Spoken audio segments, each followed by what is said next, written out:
नमस्कार, आपके साथ मैं हूं मीनाक्षी कटवाल। आज धर्म की अपनी इस यात्रा में हम आपको दर्शन कराएंगे भगवान शिव के उन दो परम धामों को जो सुनाते हैं महादेव की महिमा की कहानी। सबसे पहले बात 12 ज्योतिर्लिंगों में से एक महादेव के उस रूप की जो उन्होंने अपने भक्त की रक्षा के लिए लिया था, और वो ज्योतिर्लिंग है महाराष्ट्र में पुणे से करीब 100 किलोमीटर दूर भीमा शंकर ज्योतिर्लिंग। क्या है इस मंदिर के बनने की पूरी कहानी, आइए जानते हैं।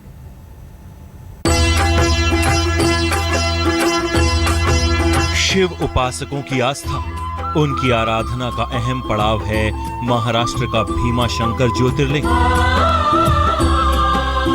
जहां की गई पूजा और अभिषेक कभी निष्फल नहीं जाता, जिस दरबार से कभी कोई भक्त निराश नहीं लौटता। शिव का नाम बड़ा सुखदाई, क्योंकि यहाँ अपने भक्त की रक्षा के लिए स्वयं प्रकट हुए महादेव।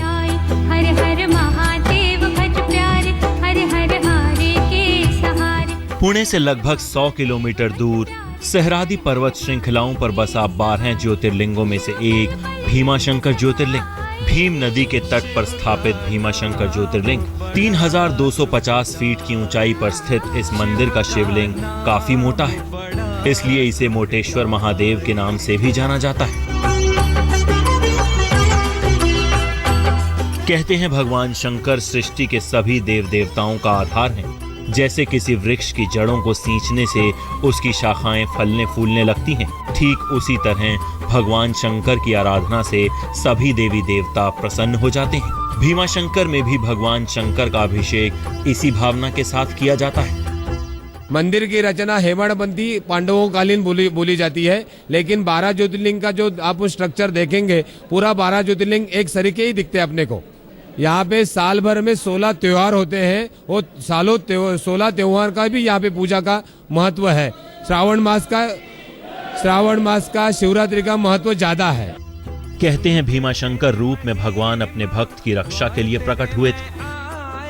पौराणिक मान्यता के अनुसार कुंभकर्ण का पुत्र भीम नाम का राक्षस था। उसके होश संभालने के पूर्व ही भगवान राम ने कुंभकर्ण का वध कर दिया था। जब भीम युवावस्था को प्राप्त हुआ, तब उसकी माता ने उसे सारी बातें बताई। भगवान विष्णु के अवतार श्री रामचंद्र जी द्वारा अपने पिता के वध की बात सुनकर वो महाबली राक्षस अत्यंत क्रोधित हो उठा। अब वो निरंतर भगवान श्री हरि के वध का उपाय सोचने लगा। अपने उद्देश्य को प्राप्त करने के लिए भीम ने कठिन तपस्या शुरू कर दी। उसकी तपस्या से प्रसन्न होकर ब्रह्मा जी ने उसे 3 लोकों पर विजय प्राप्ति का वरदान दे दिया। वरदान पाने के बाद राक्षस निरंकुश हो गए। उससे मनुष्यों के साथ साथ देवी देवता भी भयभीत रहने लगे। उसने सभी तरह के पूजा पाठ बंद करवा दिए। शिव भक्त राजा सुदक्षिण पर आक्रमण करके उन्हें मंत्रियों अनुचरों सहित बंदी बना लिया। बंदी गृह में पड़े हुए राजा सुदक्षिण ने भगवान शिव का ध्यान किया। वे अपने सामने पार्थिव शिवलिंग रखकर अर्चना कर रहे थे। उन्हें ऐसा करते देख भीम ने अपनी तलवार से उस पार्थिव शिवलिंग पर प्रहार किया। तभी वहां साक्षात महादेव ने प्रकट होकर राक्षस भीम का वध कर दिया और राजा सुदक्षिण के आग्रह पर श्री भीमा शंकर ज्योतिर्लिंग के रूप में स्थापित हुए।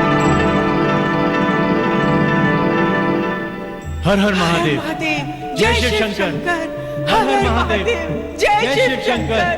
हर हर महादेव, जय शिव शंकर। अज्ञानी तूने मेरा भरम मिटाया, तीर शरण में जो आती वो भवसागर। के लिए शिव जी ने भीम रूप धारण किया, और भीम रूप धारण करके, भीम रूप बोले तो अर्धनारीय नटेश्वर का बड़ा रूप धारण किया और त्रिपुरासुर का भीम स्वरूप में वध किया, इसलिए इसको भीमा शंकर नाम पड़ा है। यहाँ पे शिवलिंग स्थित है, अर्धनारीय नटेश्वर का रूप है। यहाँ पे पार्वती माता और शिव जी, शिव शक्ति दोनों स्थित है। यहाँ पे बैठने के बाद में जो पसीना निकला उसको आशीर्वाद दिया, वही भीमा नदी यहीं से प्रकट होती है। बाजू में कुंड है, वहीं से भीमा नदी स्थित होती है, इसलिए इसका नाम भीमा शंकर नाम पड़ा है। भीमा शंकर मंदिर नागर शैली की वास्तुकला से बना एक प्राचीन और नई संरचनाओं का सम्मिश्रण है।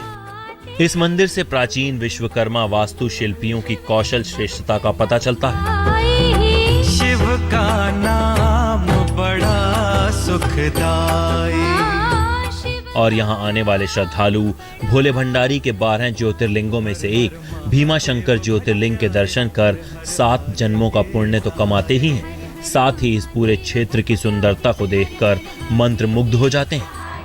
पुराणों में ऐसी मान्यता है कि जो भक्त श्रद्धा से प्रतिदिन सुबह सूर्य निकलने के बाद 12 ज्योतिर्लिंगों का नाम जपते हुए इस मंदिर के दर्शन करता है, उसके 7 जन्मों के पाप कट जाते हैं और उसके लिए स्वर्ग के द्वार खुल जाते हैं। पहले यहाँ आके हमको बहुत अच्छा लगा। यहाँ का जो वेदर है बहुत ही अच्छा है, मतलब हमने एक्सपेक्ट नहीं किया था कि ऐसे रहेगा।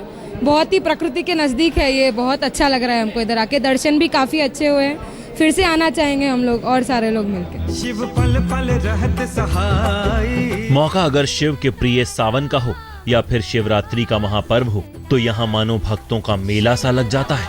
हर कोई अपने आराध्य के दर्शन कर उन्हें निहार लेना चाहता है और यही कामना लिए यहाँ हजारों की संख्या में भक्तों का हुजूम उमड़ पड़ता है। पंकज खेलकर, पुणे, आज तक।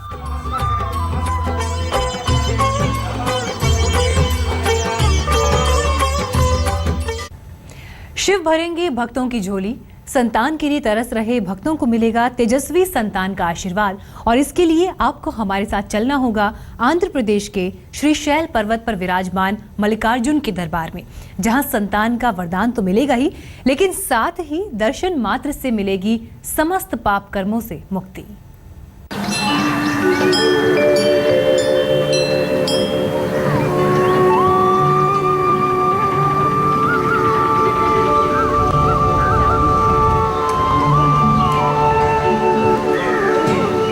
मल्लिकार्जुन आंध्र प्रदेश के श्रीशैल पर्वत पर विराजमान है भगवान श्री मल्लिकार्जुन। ओम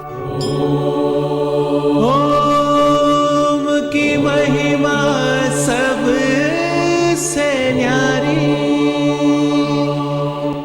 12 ज्योतिर्लिंगों में से एक, जिसके बारे में महाभारत में लिखा है कि श्रीशैल पर्वत पर भगवान शिव का पूजन करने से अश्वमेध यज्ञ करने का फल प्राप्त होता है।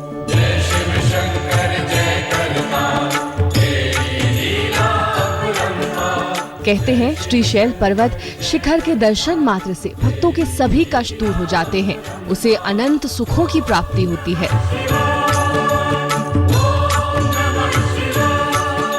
आंध्र प्रदेश प्रांत के कृष्णा जिले में कृष्णा नदी के तट पर श्रीशैल पर्वत पर श्री मल्लिकार्जुन विराजमान हैं, जिन्हें दक्षिण का कैलाश कहा जाता है।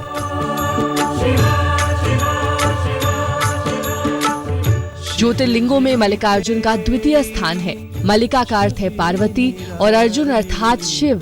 लाए हैं पूजा की थाली। इस तरह भोले भंडारी के इस पावन धाम में शिव और शक्ति दोनों ही विराजमान हैं। जहां एक तरफ शिवलिंग में भोले का वास है तो वहीं मल्लिकार्जुन मंदिर से कुछ ही दूरी पर माता जगदम्बा का मंदिर है और यहाँ माँ पार्वती को भ्रमराम्बा कहा जाता है। सितारे अंबर के दी। इस मंदिर में भगवान शिव समेत उनके समस्त परिवार पार्वती, कार्तिकेय और गणेश का भी वास माना जाता है।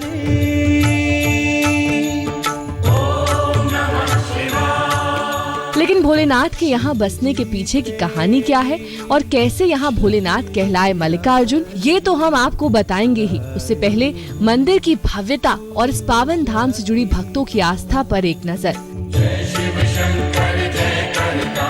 श्री शैलम पहाड़ी पर स्थित श्री मल्लिकार्जुन का ये मंदिर एक किले की तरह दिखाई देता है, जो अपनी सुंदर कलाकृतियों से समृद्ध है। मंदिर का प्रवेश द्वार पूर्व दिशा की ओर है, जिसके सामने भगवान शिव शंकर के प्रिय गण नंदी की विशाल प्रतिमा द्वारपाल के रूप में मौजूद है। यहाँ भगवान आशुतोष माता पार्वती के साथ विराजमान हैं, जिन्हें देखकर ऐसा प्रतीत होता है जैसे भक्त साक्षात कैलाश पर्वत पर आ गए हों। और यही वजह है कि मल्लिकार्जुन को दक्षिण का कैलाश कहा जाता है। लेकिन श्रीशैलम में केवल शिखर मात्र से मोक्ष है। श्रीशैले शिखरं दृष्ट्वा पुनर्जन्म न विद्यते। ये 12 ज्योतिर्लिंग में केवल शिखर मात्र से दर्शन देने वाला एकमेव ज्योतिर्लिंग है। ये सुवर्ण का है। माता जी शक्तिपीठ है और भ्रमराम्बा वहाँ शक्तिपीठ और ज्योतिर्लिंग मल्लिकार्जुन दोनों भी सुवर्ण के मंदिर है। अनेक भक्त लोग आते हैं यहाँ, रुद्राभिषेक होता है, बिल्वार्चना होती है, अनेक प्रकार के हवन होते हैं, गो सेवा होती है, चारों वेदों का पठन होता है। अति दिव्य और अति पवित्र ज्योतिर्लिंग है ये।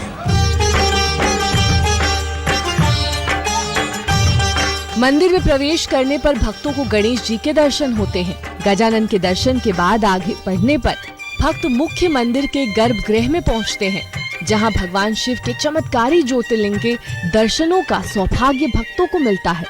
मंदिर की दीवारों पर बनी अनेक सुंदर कलाकृतियां मंदिर परिसर को आकर्षक बनाती हैं, जो यहां आने वाले श्रद्धालुओं को परबस अपनी ओर आकर्षित करती हैं।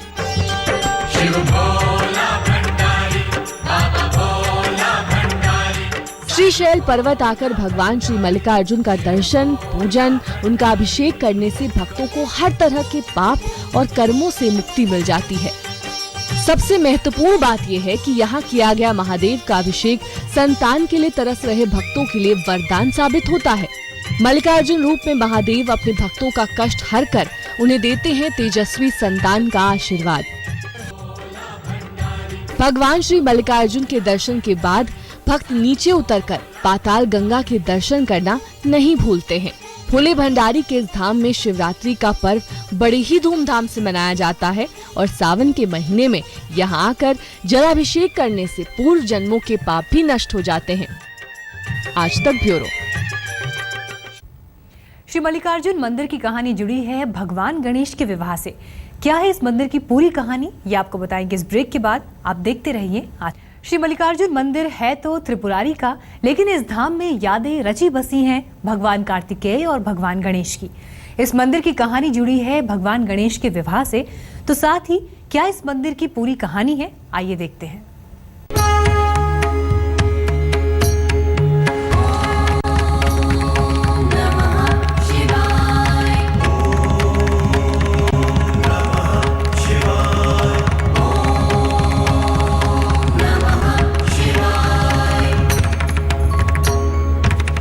कृष्णा नदी के तट पर श्रीशैल पर्वत पर बसा है श्री मल्लिकार्जुन धाम, जहां विराजते हैं साक्षात महादेव शिव। शिव के इस दरबार में कदम रखते ही न केवल शिव पार्वती बल्कि उनके अंश पुत्र कार्तिकेय और भगवान गणेश की उपस्थिति का एहसास भी भक्तों को होने लगता है। ये अनोखा मंदिर है तो त्रिपुरारी का, लेकिन इसमें यादें रची बसी हुई हैं भगवान कार्तिकेय और गणेश की।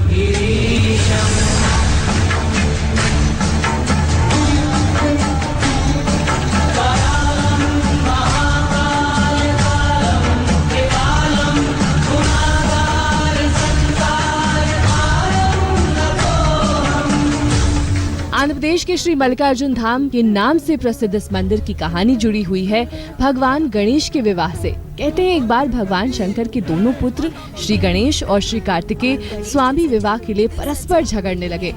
उन्हें लड़ते देखकर शिव और माता पार्वती ने कहा, जो भी पहले पूरी पृथ्वी का पूरा चक्कर लगाकर यहाँ वापस लौट आएगा उसी का विवाह पहले किया जाएगा। माता पिता की बात सुनकर कार्तिकेय अपने वाहन मयूर पर विराजमान होकर पृथ्वी प्रदक्षिणा के लिए दौड़ पड़े, लेकिन गणेश जी के लिए तो ये कार्य बड़ा ही कठिन था। एक तो उनकी काया स्थूल थी, दूसरे उनका वाहन भी मूषक चूहा था। तब भगवान गणेश ने अपनी बुद्धि का इस्तेमाल करते हुए अपने माता पिता महादेव और माता पार्वती को बिठाकर उनकी 7 परिक्रमा की, फिर विधिवत पूजन किया। ओम सांब शिवाय नमः।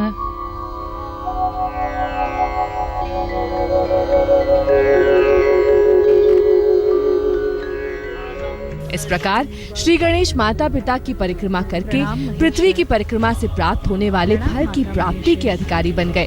उनकी चतुर बुद्धि को देखकर शिव और पार्वती दोनों बहुत प्रसन्न हुए और उन्होंने श्री गणेश का विवाह भी करा दिया। जय श्री गणेश, जय भोलेनाथ, जय। जिस समय स्वामी कार्तिकेय संपूर्ण पृथ्वी की परिक्रमा करके वापस आए, उस समय श्री गणेश जी का विवाह विश्व रूप प्रजापति की पुत्रियों सिद्धि और बुद्धि के साथ हो चुका था। इतना ही नहीं, श्री गणेश जी को उनकी सिद्धि नामक पत्नी से क्षेम तथा बुद्धि नामक पत्नी से लाभ, ये 2 पुत्र रत्न भी मिल गए थे। ये सब देखकर स्वामी कार्तिकेय अत्यंत रुष्ट होकर क्रौंच पर्वत पर चले गए। भगवान शिव और माता पार्वती के वहाँ पर जाकर समझाने पर भी नहीं लौटे, बल्कि वहाँ से 12 कोस दूर चले गए। तब भगवान शिव और माता